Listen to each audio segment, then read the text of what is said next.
Welcome back guys. स्वागत है एक बार फिर से आप सभी का आपके अपने चैनल ट्रेजरी ऑफ नॉलेज में। आज हम डिस्कस करेंगे हिमाचल प्रदेश जीके के कुछ एक महत्वपूर्ण प्रश्न। जैसा कि आप लोग जानते ही है, एचपी बीएड एंट्रांस एग्जाम के लिए मैंने ये हिमाचल प्रदेश जीके की जो है एक सीरीज शुरू की है, जिसमें मैं डिस्कस करता हूँ, डिटेल डिस्कस करता हूँ हिमाचल प्रदेश जीके के महत्वपूर्ण प्रश्न एचपी बीएड एंट्रांस एग्जाम के लिए। पहले भी मैं काफ़ी वीडियो डाल चुका हूँ, आप लोग चैनल पर जाकर चेक कर सकते हैं। बहुत ही महत्वपूर्ण रहने वाली है एचपी बीएड एंट्रांस एग्जाम के लिए वीडियोस। साथ ही मैंने पिछली वीडियो हिंदी सेक्शन की डाली थी और साथ ही कमीशन और कमेटी पर भी चैनल पर वीडियो मैंने डाल दी हुई है, आप जाकर चेक कर सकते हो। मूव करते हैं अपने पहले प्रश्न की ओर। स्पीति और किन्नौर किन्नौर कौन सी पर्वत श्रृंखला द्वारा तिब्बत से पृथक होते हैं? Spiti and Kinnaur are separated from Tibet by which mountain range? कौन से माउंटेन रेंज से जो है स्पीति और किन्नौर अलग होते हैं? वो होते हैं जास्कर रेंज से। आप लोगों को पता ही है जास्कर रेंज कहाँ है, किन्नौर में पड़ती है, साथ में थोड़ा सा हिस्सा स्पीति में भी पड़ता है। अच्छा, हम थोड़ी सी डिटेल बात कर लेते हैं इस प्रश्न की भी। क्वेश्चन इस प्रकार से भी आता है कि हिमाचल प्रदेश को कौन सी पर्वत श्रृंखला जो है वो अलग करती है, तो तब भी आंसर क्या होगा? जास्कर रेंज। जास्कर रेंज जो है वो किन्नौर में पड़ती है और इसकी जो हाइट है, काफ़ी हाइट है इसकी। जो हिमाचल प्रदेश की सबसे ऊंची चोटी है, कौन सी है? शिला। कौन सी? शिला जो है हिमाचल प्रदेश की सबसे ऊंची चोटी, वो भी इसी रेंज में पड़ती है। क्वेश्चन ऐसे भी आता है कि हिमाचल प्रदेश की सबसे ऊंची चोटी शिला जो है वो कौन सी पर्वत श्रृंखला में पड़ती है? तो जास्कर श्रृंखला में पड़ती है। और कहाँ है? किन्नौर में है। हाइट कितनी है शिला की? 7026 मीटर। यहाँ पर मैं लिख देता हूँ 7026 मीटर जो है इसकी हाइट है। ऑप्शन बी इसका बिल्कुल सही होगा। अगर हम बात करें धौलाधार की, ऑप्शन ए में आप लोग देख पा रहे होंगे धौलाधार जो है, इसको सबसे पहले आप लोगों को ये ध्यान रखना है कि इसको मौलाक पर्वत के नाम से जाना जाता है। कौन सा? मौलाक। मैं यहाँ पर लिख देता हूँ मौलाक पर्वत, माफ़ी चाहूँगा। मौलाक पर्वत के नाम से जाना जाता है किसको? धौलाधार को। धौलाधार रेंज को मौलाक पर्वत के नाम से जाना जाता है। और साथ ही जो शिवालिक है यहाँ पर लिखा हुआ, इसको जाना जाता है मेनाक पर्वत। मेनाक पर्वत, शिवालिक को मेनाक पर्वत से।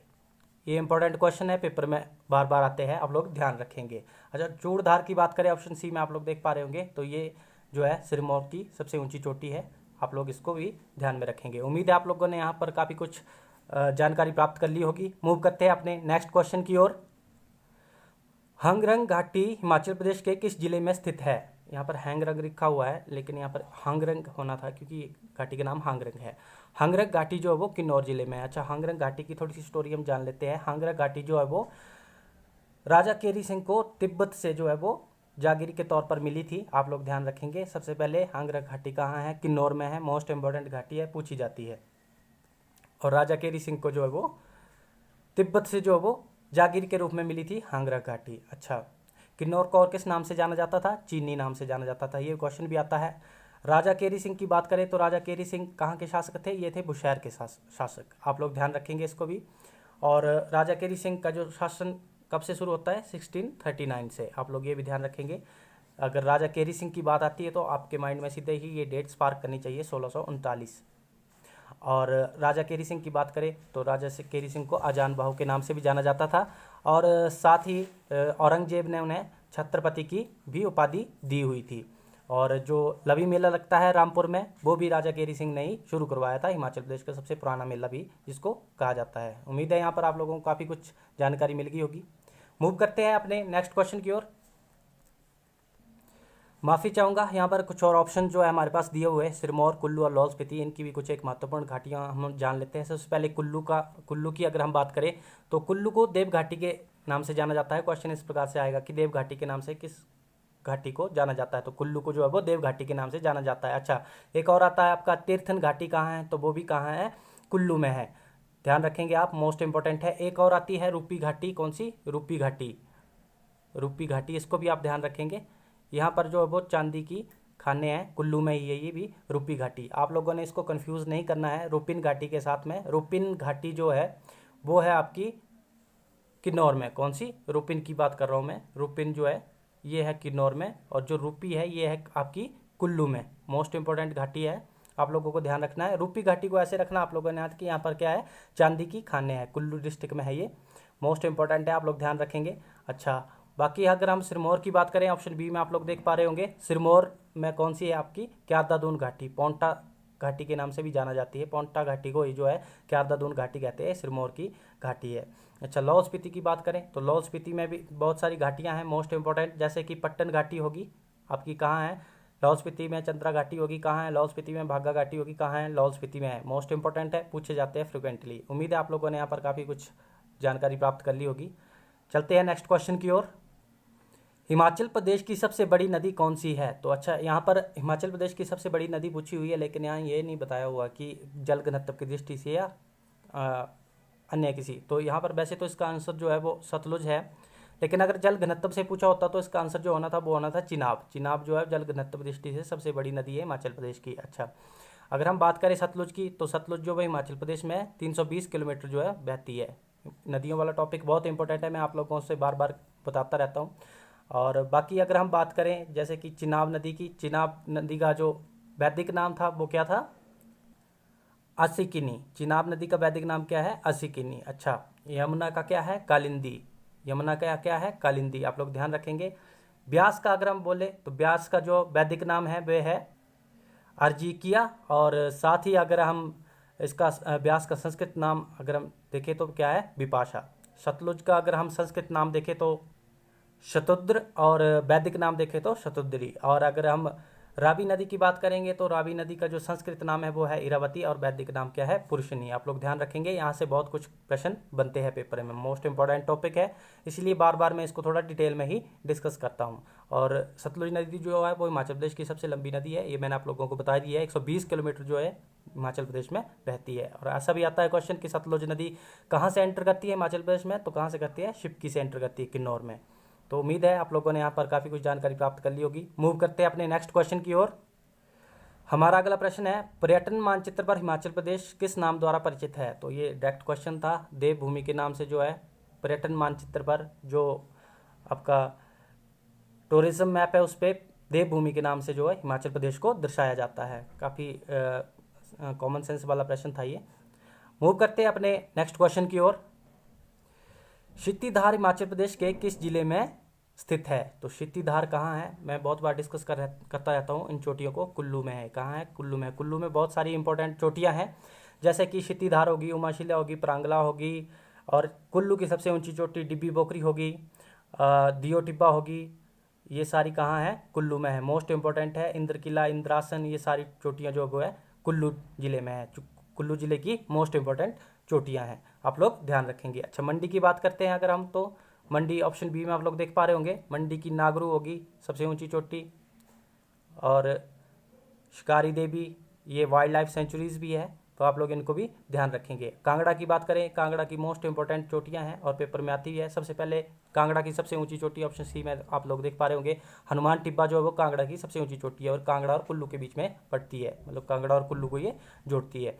अच्छा, कांगड़ा की चोलांग मोस्ट इंपॉर्टेंट पूछी जाती कौन सी? चोलांग। इसको मैं स्टार लगा देता हूँ। चोलांग चोटी जो वो कांगड़ा में है, और ये मोस्ट इंपॉर्टेंट है, पेपर में बार बार पूछी जाती है, आप लोग ध्यान रखेंगे। अगर हम चंबा की बात करें तो चंबा में कौन कौन सी है? चंबा की सबसे पहले बड़ा खड़ा आप लोगों ने याद रखना है, मोस्ट इंपॉर्टेंट चोटी है, बार बार पूछा जाता है। बड़ा खड़ा। कैलाश या मणिमहेश चोटी जो है वो कहाँ है? चंबा में है। नरसिंह टिब्बा कहाँ है? चंबा में है। गौरी देवी का टिब्बा कहाँ है? चंबा में है, मोस्ट इंपॉर्टेंट है। पीर पंजाल चोटी जो हिमाचल प्रदेश में चंबा जिले की सबसे ऊंची चोटी है, आप लोग ध्यान रखेंगे। पीर पंजाल जो है चंबा की सबसे ऊंची चोटी है। कांगड़ा की हनुमान टिब्बा सबसे ऊंची चोटी है, और मंडी की नागरू सबसे ऊंची चोटी है। कुल्लू की डिब्बी बोगरी सबसे ऊंची चोटी है। आप लोग सबसे ऊंची चोटियों का भी ध्यान रखेंगे, पेपर में पूछी जाती है। और क्षितिधार जो है ये किस जिले में पड़ती है? कुल्लू जिले में पड़ती है। कुल्लू जिले की सबसे ऊंची चोटी है ये। मूव करते हैं नेक्स्ट क्वेश्चन की ओर। हिमाचल प्रदेश विधानसभा के प्रथम उपाध्यक्ष थे? तो एक बार फिर से यहाँ पर प्रश्न आ चुका है। तो हिमाचल प्रदेश विधानसभा के पहले उपाध्यक्ष पूछा गया है, आप लोग ध्यान से पढ़ेंगे क्वेश्चन, तो इसका जो सही आंसर है वो है ऑप्शन ए, कृष्ण चंद्र जो है फर्स्ट डिप्टी स्पीकर थे हिमाचल प्रदेश विधानसभा की। अच्छा, अगर हम बात करें ऑप्शन डी की, ऑप्शन डी में आप लोग देख पा रहे होंगे, ऑप्शन डी में पंडित जयवंत राम, ये जो है पहले स्पीकर थे विधानसभा के। हिमाचल प्रदेश विधानसभा के पहले स्पीकर थे कौन? पंडित जयवंत राम, ध्यान रखेंगे। और पहले डिप्टी स्पीकर थे कृष्ण चंद्र। ऑप्शन ए में आप लोग देख पा रहे होंगे, प्रश्न में पूछा भी गया है कि deputy speaker of Himachal Pradesh, first deputy speaker of Himachal Pradesh कौन थे? कृष्ण चंद्र। अच्छा, के.एल. मेहता की बात करें तो आपके माइंड में सीधे ही स्पार्क हो जाना चाहिए, 1952 की बात हो रही है। अगर 1952 की बात हो रही है तो क्या थे? पहले हिमाचल प्रदेश विधानसभा के पहले चीफ सेक्रेटरी थे, पहले मुख्य सचिव थे, KL मेहता की बात हो रही है। और NC नंदी क्या थे, ये भी 1952 की बात हो रही है, ये पहले माफ़ी चाहूँगा, पहले डिप्टी सेक्रेटरी थे, मतलब कि सिंपल जनरल सेक्रेटरी जो होते हैं वो कौन थे, NC नंदी, आप लोग ध्यान रखेंगे। अच्छा, KL मेहता के साथ में और कौन सा नाम आता है आपका, NC मेहता। NC मेहता क्या थे, अगर NC मेहता का नाम आए तो सीधे आप लोगों ने 1948 के साथ जाना है, NC मेहता। और NC मेहता जो थे आपके पहले चीफ कमिश्नर थे, और आपने सीधे ही यहाँ पर डेट अपने माइंड में ध्यान रखनी है, 1948। तो आप लोग यहाँ पर काफ़ी कुछ जानकारी प्राप्त कर ली होगी। मूव करते हैं अपने नेक्स्ट क्वेश्चन की ओर। कौन से सिख गुरु पांवटा साहिब गुरुद्वारा से संबंध है, तो कौन से सिख गुरु है ये, गुरु गोविंद सिंह, ऑप्शन डी इसका बिल्कुल सही आंसर होगा।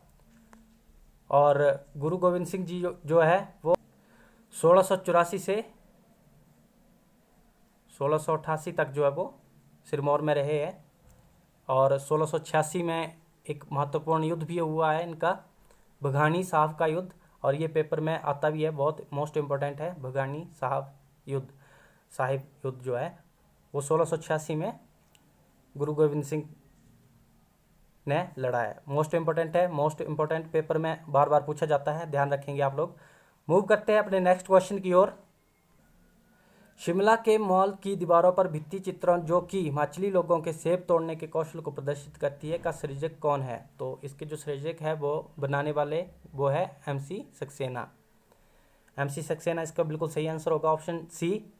अच्छा, बाकी की भी अगर हम बात कर लें, सबसे पहले आप लोग देख पा रहे होंगे ऑप्शन ए में SN रॉरिक, निकोलस रॉरिक के नाम से इन्हें जाना जाता है। नगर आर्ट गैलरी जो है कुल्लू में, इन्हीं के नाम पर है रॉरिक। ये रशियन थे और यहाँ पर आकर बस गए थे, 20 साल से भी अधिक समय तक वो कुल्लू में रहे हैं।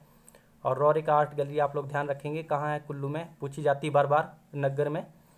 और शोभा सिंह की बात करें तो शोभा सिंह आर्ट गैलरी कहाँ है, जिसको अंद्रेटा आर्ट गैलरी भी कहते हैं, कांगड़ा में है, पालमपुर में है।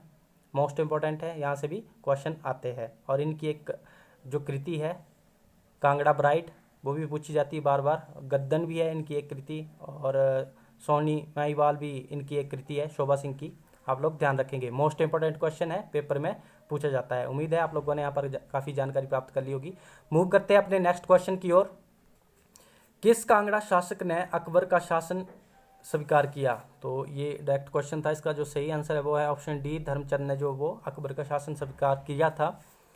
और बाद में मेरे ख्याल से ये धर्मचंद को औरंगजेब द्वारा मार भी दिया गया था। तो ये डायरेक्ट क्वेश्चन था, ऑप्शन डी इसका बिल्कुल सही आंसर होगा। इंपॉर्टेंट क्वेश्चन है, ध्यान में रखेंगे। मूव करते हैं अपने नेक्स्ट क्वेश्चन की ओर। भारतीय संसद ने किस दिन हिमाचल प्रदेश राज्य अधिनियम पारित किया था, तो ऑप्शन ए 1 नवंबर 1966, 18 दिसंबर 1970, 26 नवंबर 1969 और 15 अप्रैल 1954। तो इसका जो सही आंसर है ऑप्शन बी बिल्कुल सही होगा। 18 दिसंबर 1970 को जो है भारतीय संसद ने हिमाचल प्रदेश राज्य अधिनियम पारित किया था कि हिमाचल प्रदेश जो एक राज्य बनना चाहिए था। और 25 जनवरी 1971 को, आप लोग डेट याद रखोगे, 25 जनवरी 1971 को जो हिमाचल प्रदेश जो है एक पूर्ण राज्य बन गया था। 25 जन 1971 1971 में जो है हिमाचल प्रदेश पूर्ण राज्य बन गया था। इंपॉर्टेंट है, बार बार पूछा जाता है पेपर में क्वेश्चन। और हिमाचल प्रदेश भारत का 18वां राज्य बना था। YS परमार पहले मुख्यमंत्री थे हिमाचल प्रदेश के जब पूर्ण राज्य बना था तब भी। और 1952 में 24 मार्च 1952 में भी हिमाचल प्रदेश जब पार्ट सी का राज्य बना था तब भी हिमाचल प्रदेश के जो मुख्यमंत्री थे वे YS परमार थे। मूव करते हैं अपने नेक्स्ट क्वेश्चन की ओर। केयांग, बैक्यांग और व्यंगचू कहाँ के प्रसिद्ध नृत्य है, तो ये मोस्ट इम्पोर्टेंट डांसेस है, कहाँ के हैं, किन्नौर के हैं। किन्नौर के और डांसेस की अगर हम बात करें तो सबसे पहले आपका छाम, मोस्ट इम्पोर्टेंट छाम, वेरी वेरी इंपॉर्टेंट कहूँगा मैं, इसको स्टार लगा देता हूँ। इसको डेविल डांस भी कहते हैं। मुखौटा डांस हो गया, कहाँ किया जाता है, किन्नौर में किया जाता है। मोस्ट इम्पोर्टेंट किन्नौर के डांसेस है ये। अगर हम बात करें कुल्लू की, कुल्लू में किए जाते हैं आपके कड़थी और ढिल्ली, मोस्ट इम्पोर्टेंट है, आप लोग ध्यान रखेंगे। लाहौल स्पीति के आपके शांत, शाबू और लंगदरमा, ये सारे डांसेस जो है मोस्ट इंपॉर्टेंट है, फ्रिक्वेंटली पेपर में पूछे जाते हैं, आप लोग ध्यान रखेंगे। मूव करते हैं अपने नेक्स्ट क्वेश्चन की ओर। संपूर्ण विद्युतीकरण का लक्ष्य हिमाचल प्रदेश ने किस वर्ष प्राप्त किया? तो ये कब किया था? 1988 में, 1988 में जो है वो हिमाचल प्रदेश में 100% जो है बिजली पहुंच गई थी। ये डायरेक्ट क्वेश्चन था। मूव करते हैं अपने नेक्स्ट क्वेश्चन की ओर। सन 1989 में प्रथम पहाड़ी गांधी बाबा कांशीराम पुरस्कार किसने प्राप्त किया था? तो ये मोस्ट इंपोर्टेंट क्वेश्चन है, बार बार पूछा जा रहा है। और जयदेव किरण को जो है पहला जो है पहाड़ी गांधी बाबा कांशीराम जो है पुरस्कार प्राप्त करने वाले पहले व्यक्ति थे। आप लोग ध्यान रखेंगे, इसको मैं स्टार लगा देता हूँ। मोस्ट इंपोर्टेंट क्वेश्चन है, पेपर में बार बार पूछा जा रहा है। Very very important. मूव करते हैं अपने नेक्स्ट क्वेश्चन की ओर। सोलन में जनवरी 1948 में आयोजित शिमला पहाड़ी राज्य शासकों और प्रजामंडल प्रतिनिधियों की संयुक्त सभा के अध्यक्ष कौन थे? तो इसका सही आंसर है ऑप्शन ए, दुर्गा सिंह जो है इसके अध्यक्ष थे। और ये बघाट के राजा थे। बघाट जो है वो सोलन जो है मेन, सोलन और साथ ही कसौली वाला जो जोन है वो उस समय बघाट रियासत हुआ करती थी। आप लोग ध्यान रखेंगे। तो दुर्गा सिंह ने जो है वो इसकी क्या की थी? अध्यक्षता की थी। और इसमें जो है वो हिमाचल प्रदेश का नाम जो है वो डिसाइड किया गया था। आप लोग ध्यान रखेंगे इसमें। तो मैंने यहाँ पर आप लोगों को जानकारी दे दी है कि दुर्गा सिंह जो है बघाट रियासत के राजा थे। और बघाट रियासत कौन सी थी आप लोग ध्यान में रखेंगे। मोस्ट इंपोर्टेंट क्वेश्चन है, पेपर में पूछा जाता है। अच्छा, मूव करते हैं अपने नेक्स्ट क्वेश्चन की ओर। डॉक्टर वाई.एस. परमार की अध्यक्षता वाले प्रसिद्ध मंत्रालय ने हिमाचल प्रदेश के पार्ट सी राज्य का कार्यभार कब ग्रहण किया था? ये बार बार क्वेश्चन आ रहा है, मोस्ट इंपोर्टेंट क्वेश्चन कहूँगा मैं इसको। तो ये किया था आपका 24 मार्च 1952 को जो वो वाई.एस. परमार जो वो भाग सी राज्य हिमाचल प्रदेश जो है इसके पहले मुख्यमंत्री बने थे। डायरेक्ट सा क्वेश्चन ये पूछा गया है। उस समय कितनी सीट्स थी, विधानसभा की कितनी सीट्स थी, ये भी क्वेश्चन पूछा जाता है। 36 सीट्स थी, जिसमें से 24 सीट्स जो है वो कांग्रेस ने जीती थी और बहुमत प्राप्त किया था और अपनी सरकार बनाई थी। 1952 की ये बात हो रही है। तो ये था आखिरी क्वेश्चन। उम्मीद है आप लोगों ने यहाँ पर काफ़ी कुछ जानकारी प्राप्त कर ली होगी। और अगर आप लोगों को वीडियो अच्छी लगी है तो लाइक, शेयर और सब्सक्राइब कर दीजिएगा। Thank you so much.